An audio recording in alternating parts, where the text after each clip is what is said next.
Ibig sabihin Orgo Yesus Kristus mo ay kajang dalas kayo ni kasi nakamulang ito po ko ni Jabay. Delhi Boro Baptist Fellowship ni tininibe Gucci Gaisundem na ini San Halinay Nababen na ito ng Taini Manina Patgiri Alagise Delhi Boro Baptist Fellowship ni Maninang Diduma Patgiri आरो नेहाथारि आरो लोगोसे गुबुन-गुबुन बिफानाव थानाय दैदेनगिरि नोंथांमोन आरो जोंनि बर' बाप्टिस्ट कन्भेन्सननिफ्राय फाथायहरजानाय दुमगिरि फोसावगिरि आरो लोगोसे आंजों लोगोसे फैफानाय जोंनि बर' बाप्टिस्ट कन्भेन्सननि मानिनां फर्मार एक्टिभ सेक्रेटारि आरो दानि चार्च डिपार्टमेन्टनि सेक्रेटारि आरो दिनैनि बे मोनसे बिसेस गायसननायनि सान फालिनायाव लिंहरजानाय आलासि नोंथांमोन आरो कृष्ण सिबियारि नोंथांमोन जों इसोरखौ हामबाय होदों मानोना बे इसोरनि अननाय आरो दैदेननायाव जों दिनै बेबायदि मोनसे मोजां सम मोनसे मोजां फारिलाइ मोनसे मोजां सहभागिता जों लोगोसे मोननो हादों बेनिखायनो बे बिफा इसोरखौनो जों गोसो गोरबोनिफ्राय बाख्नायनो हामबाय आरो आं बेक्तिगत भाबे ओरैबायदि रंजानाय मोनदों ओरैबायदि गोजोननाय मोनदों नोंथांमोनजों लोगोसे नोंथांमोनखौ मोखां नुज्लायनायजों लोगोसे बेबायदि मोनसे मोजां मोनसे मेहेर गोनां आरो मोनसे बेबायदि गोसोआव लाखिथावना बिदि फारिलाइ बाहागो लानो मोननायनि थाखाय आं बर' बाप्टिस्ट कन्भेन्सनाव गुबुन-गुबुन बिफानावहा खामानि मावबोदों जेरै चार्च गुरुआवबो खामानि मावबोदों एडमिनिस्ट्रेटिभ सेक्रेटारि जाबोदों आरो बिनि उनाव दायो बर्तमानाव एक्जिकिउटिभ सेक्रेटारि हिसाबै बिबानाव थानानै इसोरनि खामानिखौ मावनो खाबु नाथाय आं बे दिल्ली बर' बाप्टिस्ट फेल'शिपनि फारिलाइयाव बाहागो लानो आं खाबु बेबायदि मोनाखैमोन जानो हागौ इसोरा बेबायदि थांखि लाथ'वाखैमोन बेनिखायनो आं सफैनो हायाखैमोन थेवबो आं गोसोआव दं 2019आव जेब्ला जों जेरुसालेमनिफ्राय फैफिनदों निउ दिल्लीआव अब्ला बे मोनसे सानडेनि प्रग्रामाव बाहागो लानो मोनदोंमोन आं गोसोआव दङ जुदिबो आं इसोरनि बाथ्राखौ बुङाखैमोन अब्लाबो नोंथांमोननि बे फेल'शिपआव बाहागो लानो मोनदोंमोन जायखिजाया दिनैनि बे फारिलाइयाव बाहागो लानो मोननायनिफ्राय नायनो रंजानाय मोनदों गोजोननाय मोनदों आरो जोंनि भारत हादरनि गुबुन-गुबुन मेट्रपलिटान सिटि कस्मोपलिटान सिटि गुबुन-गुबुन टाउन सहरफ्रावबो बर'फ्रा बर' ख्रिस्टियानफ्रा बिदि लोगोसे जानानै खौसेयै इसोरखौ खुलुमनांगौ सिबिनो नांगौ आरो बिनि गोथार मुंखौ दिखांनांगौ बिनि रायजोखौ फेहेरनांगौ बे जोंनि आर'ज बे जोंनि हास्थायनाय जायखिजाया दिनै बे निउ दिल्लीआव नोंथांमोना गुबुन-गुबुन खामानि लानानै फैदों सोरबाया साख्रि मावनानै दङ सोरबाया फरायदों सोरबाया गुबुन-गुबुन खामानि मावदों गुबुनखौ हेफाजाब होदों बेबायदि खामानि मावनो फैनाय समाव नोंथांमोना लोगोसेयै बेबायदि मोनसे फेल'शिपआव बाहागो लानायजों लोगोसे इसोरखौ खुलुमनो सिबिनो सम लादों बेनिखाय बे गोजोननाय बाथ्रा रंजानाय बाथ्रा आरो बे आंनि आसा आर'ज जे बेबायदि बर'फोरनि गेजेराव खौसेथिया थानांगौ आरो बिसेसकि दिल्ली 볼 바프티스트 펠로시가 다 지비되어 rokomai आवगायदों बेबायदिनो फैनो गोनां दिनफोराव आरो बोसोरफोराव जाहाथे बांसिनै आरो गोग्गोमै आवगायलांगोन बेखौ आं हास्थायनाय थाबाय जों दा बे समाव इसोरनि गाहाम बाथ्रानिफ्राय खोनासंनो जोंनि गोसोफोरखौ थामथिम खालामो इसोरनि गाहाम बाथ्राखौ फरायलादों माथाय 19:20 Matthew chapter 16 verse 18 आरो आङो नोंखौ होनो नोङो बिथन आरो बे गोग्गो मोन्थायनि सायाव आं आंनि गिर्जाखौ लुगोन आरो गोथैफोरनि रायजोनि लांदाफ्रा बेखौ फेजेननो हानाय नङा नै तिमथि 3:1 बेखौ मिथिदो गोब्राब बोथोरफ्रा जोबनाय दिनफोराव सफैगोन बे इसोरनि गोथार बाथ्रा जोंनिसिम सफैदों बे बाथ्रानि गेजेरजों इसोरा जों खोनासंग्रा साफ्रोमखौ बोरदों जों इसोरनि मानसि हिसाबै ख्रिस्टियान हिसाबै जों माबायदि आवगायनांगौ माबायदि जों गसंनांगौ जों बे इसोरनियाव स्ट्रं आरिमुगियाव फेथखौ लाखिनानै जों आवगायलांनांगौ जेब्ला जोंनि जिउआव बिदि फोथायनाय थागोन सोमावजायै बे फोथायनाय थागोन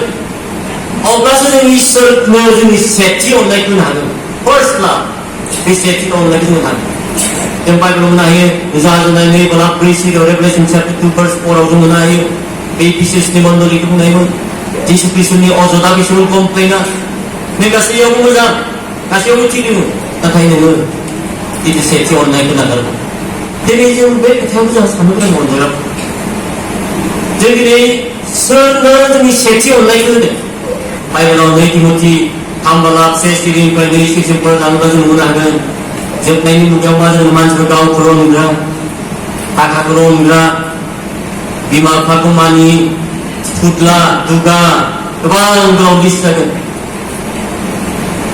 दिनै जों सोरखौ बांसिन अनदों सासे गिदिर मानसिया बुंदोंमोन जेब्ला सासे मानसिया गावखौल' अनजेनबाय अब्लानो गासै रोखोमनि पापफ्रा जागायजेनो गासै रोखोमनि पापफ्रा जागायजेनो जों जेब्ला गावखौल' अनो गावखौ जों जेब्ला प्रायरिटि होयो गावखौल' गावनि फेमिलिखौल' जितु प्रायरिटि होनानै जों इसोरखौ बबेथिंबा दोनो जिसु ख्रिस्टखौ बुङो गोसोजों जों बबेथिंबा थाथ' आंखौ डिस्ट्राक्ट होथ'ला अब्लानो गासै रोखोमनि पापा जागायजेनो दिनै बे मोनसे गेदेर सोंलु जों दिनै सोरखौ अनदों बाइबेला बुंदों जों इसोरनो जोंनि सेथि अननायखौ नांगौ माथाय 20:25 जों मा मोननो हायो नोंनि इसोरखौ नोंनि गासै गोसो मोदोम जिउजों अन जोंनि गासै गोसो मोदोम जिउजों बेफोरखौ इसोरखौ अननांगौ नाथाय जों दिनै सोरखौ अनदों बबेखौ अनदों बबे जिनिसखौ जों बांसिन अनदों बाइबेला बुंबाय 2 तिमथि 2:10 love of money is the root cause of all evils थाखा फैसाखौ अननायानो गाज्रिनि रोदा नोंगौ जोंनि थाखा फैसा नांगौ रां रुफा नांगौ जोंनो वेल्थ नांगौ पजेसन नांगौ आरो इसोरा जोंनो थोजासे होयो जोंनि निड जितु प्रयोजन बेखौ इसोरा जोंनो होयो नाथाय दिनै जों बे थाखा फैसाखौ आरजिनो थांनायाव नागिरनायाव होसोनो थांनायाव नाथाय जों दिनै सोरखौ बांसिन अनदों बे दिनै जोंनि थाखाय गेदेर साननो गोनां बाथ्रा इसोरा दिनै दाबि खालामदों सेथि अननायखौ बे इसोरनो होनांगौ बे जिसु ख्रिस्टनो होनांगौ जेब्ला जों जोंनि गोसो गोरबोनिफ्राय बे इसोरखौ जों अनगोन जोंनि सेथि अननायखौ होगोन अब्ला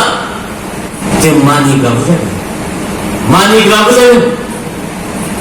जन 10:22 जिसु ख्रिस्टआ मा बुंदोंमोन If you love me, you will obey my commandments. जिसुआ थोंजोङै बुंदों नोंसोर आंखौ अनोब्ला नोंसोर आंनि थोननाय आंनि हुकुमफोरखौ मानिगोन जेराव अननाय दं बेयाव मानिनायबो थायो अबयसे माब्लाबा सोरनिबा जिउआव बे अननाय गैयाब्लाबो थार नंगुबै बा सेथि अननाय गैयाब्लाबो बाय फर्स जर जबरदस्ति माब्लाबा अननोबो हागौ बा दिन्थिफ्लानानै अननोबो हागौ हाइप'क्राइट्सफोर बायदि जानो हागौ बे फैरिसिस सादुसिसफोर बायदि जानो हागौ नाथाय जायनि जिउआव जिसुनि थाखाय सेथि अननाया दङ इसोरखौ सेथि अनो बियो इसोरनि बे थोननाय हुकुमफोरखौ मानियो आंहा जेब्ला स्ट्रं फेथ थागोन 세지 온다이 그 이스라엘은 오라좀 많이 그러잖아. 이스라엘이 바탕을 많이 그러잖아. 아자이 프레이스도 많이요. 이스라엘 버전 온라인 많이요. 베이스도 푸른 무비. 단지가 예수 그리스도와 사마리아 이제는 할 때는 소모 배바트를 구마 배들이 무슨 문가에서 그전 이소모 만치브라 마서 세이지 푸른 만치브에 게리심 하조 푸른와 제루살렘 푸른와 나타에 베리아 마서 세이지 푸른 가만치고 베리나 배바지 푸른과 포트스 비파야 이스라엘이요. ini Israel bermasukkan. Kau dari mondolin bermasukkan tu. We have to be a worshipping community of faith. Israel berkulungga macam somas. Israel berkulungga macam dollar lepas hanja jangan ikut ini Israel ini benar. Delhi Boro Baptist Fellowship ni sah strong. Betul itu Israel berkulungga subung. Israel berkulungga dollar jangan ikut Israel lagi. Jazai Pradine, Doon Jahani Take, the Peros of Nation from the Signal Pina Hayakwe,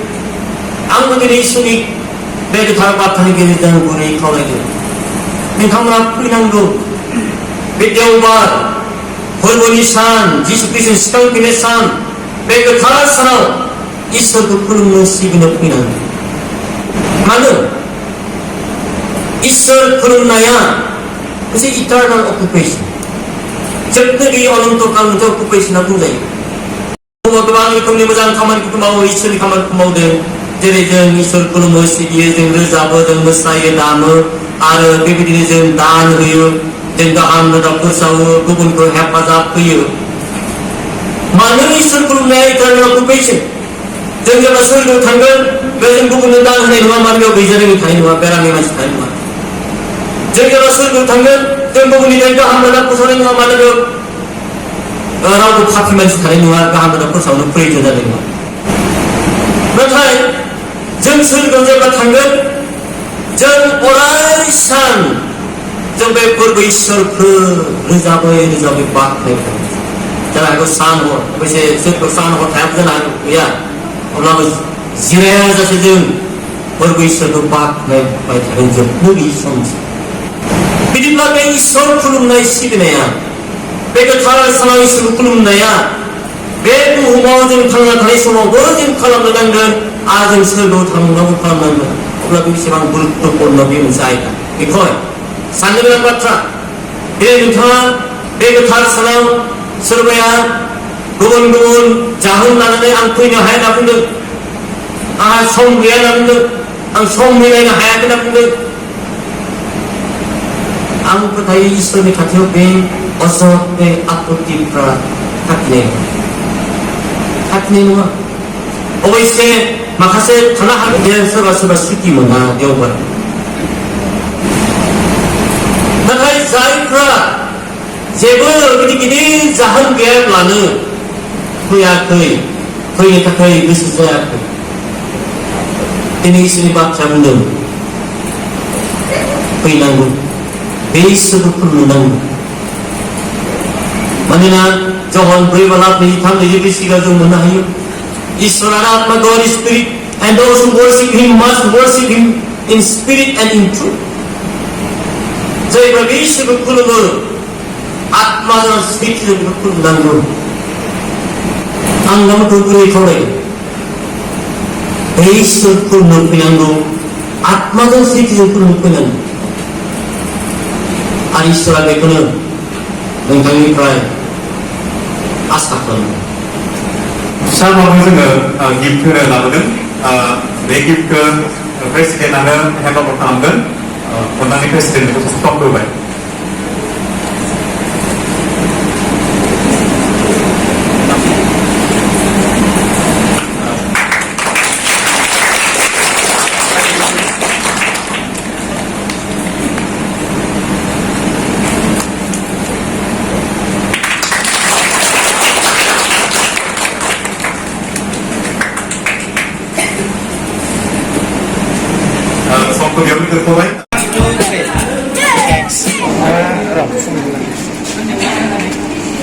Yes.